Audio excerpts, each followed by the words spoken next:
What's going on, Pokemoshpitbeta? This is Arsena here, bringing you my 6th upload to this channel, and it's a UU match against Wogscraft. He challenged me on Skype, and so we had a UU match.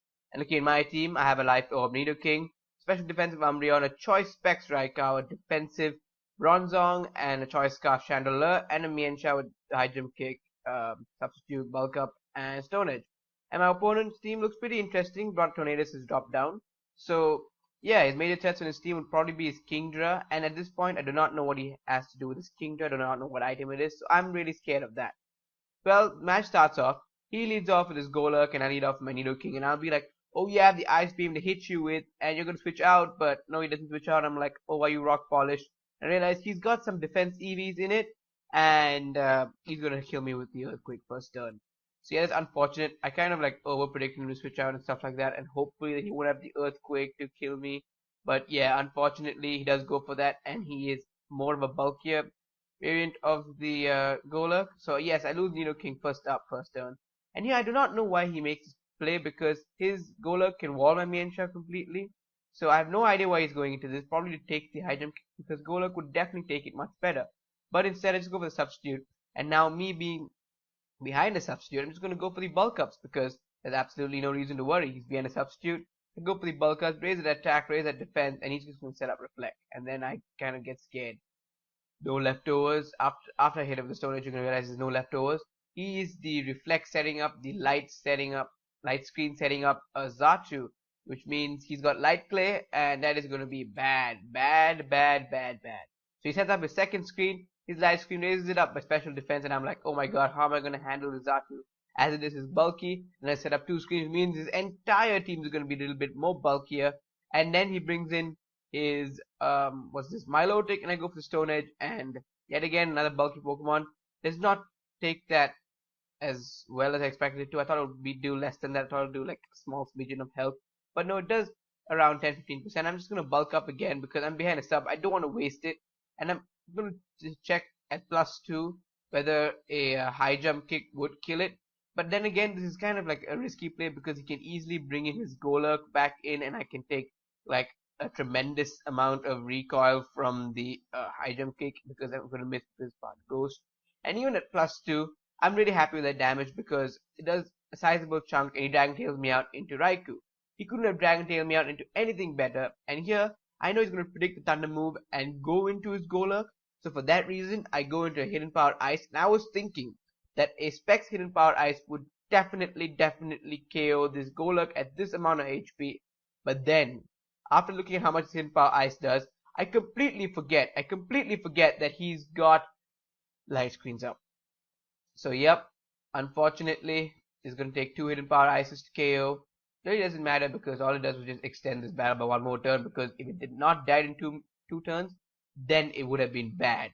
And here he brings in his Kingdra, and I'm like, what am I doing here? Why am I staying in? I should switch out. This thing is definitely Specs, because no, I don't know why it's definitely Specs. Okay, sorry, but still, against the Kingdra, I'm locked into Hidden Power Ice, and I know a Specs Thunderbolt will KO a Kingdra, so I do not know what I did there. I lost my Raikou stupidly, and light screens were up, so it means no reason for me to stay in at all.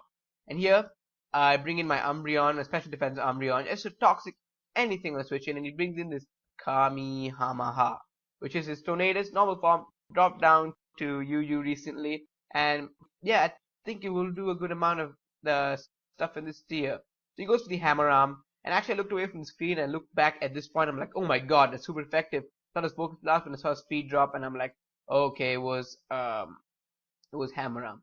So yeah, Umbreon, I'm just gonna keep going for the paybacks and stuff. And here, I do not think that I'll be able to survive another Hammer Arm, so I'm just gonna switch out here and go into my Fierno, which is my Choice Scarf Chandelure, to take the Hammer Arm and rack up another toxic damage turn.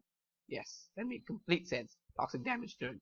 He gets hurt by the poison, and he's gonna withdraw here, predicting the Shadow Ball really nicely. I have no idea why I went for that. I could have easily gone for the Fire Blast. I thought I was predicting his Milotic to come in. So yeah. So yep, bad prediction. I went for the Shadow Ball. Really bad. And here I bring in my Bronzong, the Ding Dong, and he's gonna Rain Dance. And then now I realize that his Kingdra is choiced in one way or the other. Not Choice Scarf, because he has a Rain Dance.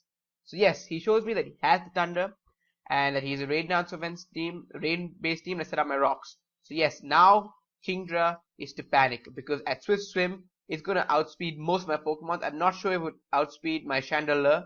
So now he's going to bring in his Xatu. A really nice prediction on his part. Predicts the Toxic, and the Toxic, he just bounces it back on me. Now here, I'm not sure if I switch out here because I do have a plan to bring in my Umbreon because he bounced back the Toxic onto me, and then I will synchronize the Toxic back on him. So that's kind of like my plan here. Wait, no, I don't switch out at this point yet, but I'm just telling my plan that I have to get it Toxic. I go for the Gyro Ball like you can see. So my plan is bring in Umbreon, Toxic, Magic Bounce it back, synchronize it back onto him, and then I can just Heal Bell the Toxic up. So he brings in his Xatu again since the screens have worn off, and he and he sets up the Reflect, raising this team's defense, and I think after this he's going to set up the light screen. So basically he just wasted the Rain Dance with his Porygon 2. So I'm just going to switch out, go into Pain, and try to execute my plan as he sets up the Roost. Oh, okay, sorry, mind blocking that part. And as you can see, the match has gone up really fast because you're going to see this Umbreon on the screen for the next 3 minutes or so. And he's going to U-turn out, and like I said, I'm just going to go for the Toxic, and he brings in his Milotic. And this is kind of like the worst thing on his team to get Toxic because of the Marvel Scale will get activated.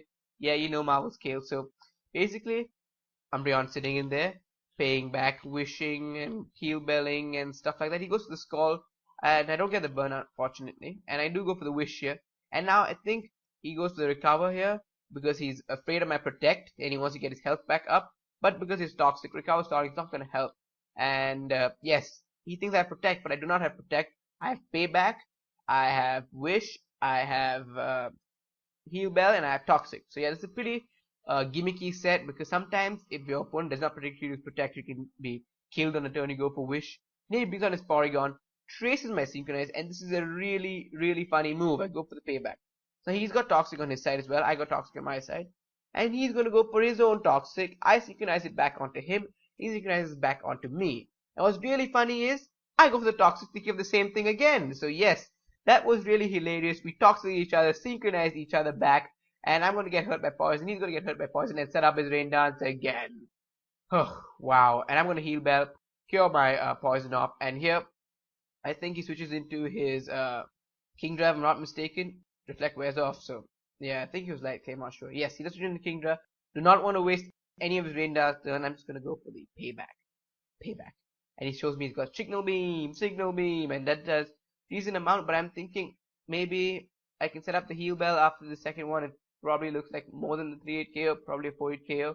So he goes for the second Signal Beam, and now it looks really doubtful. Even after leftovers, I do not know if I'm going to be able to survive. So what I do here is I set up the Wish, and I switch into my Bronzong to take the Signal Beam, but instead he switches out into his Xatu.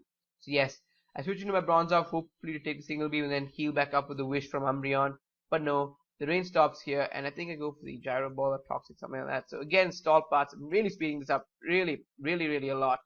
Really a lot. Oh my god, I gotta get my English straight. And I go for the Gyro Ball and switch back out into Pain to take whatsoever it wishes to throw at me because I know I can wall it completely and set up the Wish in the process. But I do not think I do that. He goes to the U-turn and switches out into his Milotic. So yes, the Milotic happens and I go for the Wish. Yes, I do go for the Wish because that's what I'm going to do because I know it can't do anything to me. And yeah, and I think he goes to Dragon Tail here because as you can see, I go for the Payback and it goes faster and I'm like, whoa, what's happening here? And he goes to the Dragon Tail and brings me out of the Chandelure. Now here I stop the speeding up a bit because this is not stally so much, and Chandelure comes in. Chandelure's gonna go for the Energy Ball. He expected me to overpredict and go for Fire Blast, but I still don't KO it. He goes to Scald, and I survive on a massive amount of 2 HP. And Toxic is gonna take it out. So yeah, down it goes. And now he brings in his Hate Me, which is a Xatu, and I'm thinking probably this Chandelure can be worth it later because rocks are not up on my side. So I go into Pain the Umbreon, and no, there's not much stall this time when Umbreon comes in. I think Umbreon is actually gonna die in the process of this. Yes, he brings in Stop, and I'm thinking, there's no point saving this Umbreon. Might as well just, rack up some toxic damage and see what he's gonna lock himself into. Because I think I predict him to be Specs at this point because he won't be Scarfed because he's a Rain Dance team. I bring in Fierno here, and I think, oh, all his Pokemon here are gonna be affected by Fire Blast, but I end up missing. So yeah, my luck's pretty bad, but toxic damage wears it out. And here, I think all I have, he goes into Hate Me, which is his Xatu, and I bring in my Fake Shower. And as you know, Fake Shower's got Stone Edge, and yeah, and I bring in Tornadus, and I go for the I mean he goes for the Hurricane. Yeah, um, Hurricane, Fake Shout, faints. So I do not know what I was thinking. I shouldn't have sacked Mienshao because as you can see, there's a Porygon 2 left, and Bronzong's not going to be able to do much. And here, I ended up using a lot of Gyro Balls in the process, and now is where it gets interesting. He brings in his Porygon 2, traces my Levitate, and goes to the Rain Dance. I'm thinking, why do you go to the Rain Dance? Because I remember he showed us Thunder earlier, and as I'm looking, I only have 2 more Gyro Balls left in my screen. 2 more Gyro Balls, and he goes for the Thunder. And this is my second last Gyro Ball, and I'm thinking, oh my god, would I be able to Toxic Stall it? Because his Thunders are doing much damage, and if he keeps going for Thunders, he's probably able to take me out. And since he's Toxic, Recover is not going to help him. And I go for my last Gyro Ball. I have no more Gyro Balls, and I have to go for the Earthquake with a Stealth Rock, Toxic Gyro Ball, and Earthquake. And he recovers again. And as you see, I'm going to go for the Earthquake. Oh, okay, this is my last Gyro Ball, sorry. So last Gyro Ball, and I'm going to go for the Earthquake after this, and sooner or later you're going to see me going Earthquake, Earthquake, Earthquake, and be thinking, what am I doing? Yes, I run out of Earthquake. He's just going to keep going for Levitates, and yeah, toxic damage is going to rack him up. And now it's just a matter of fact whether I'm going to be able to take the Thunders, not get a Paracrit, and slowly hope that toxic damage wears it out and takes it down. So that's what happens. He dies, and I defeat him. So yeah, it was a really good close match, as you can say. 1-0, Toxic Stall. I hope you enjoyed. And if you did enjoy this battle, you're obviously welcome to leave a like, rating, comment, and subscribe. And yeah, if you like my narrations you saw in this battle, you're also welcome to come and check out my channel. And until next time, this is Arsena signing out.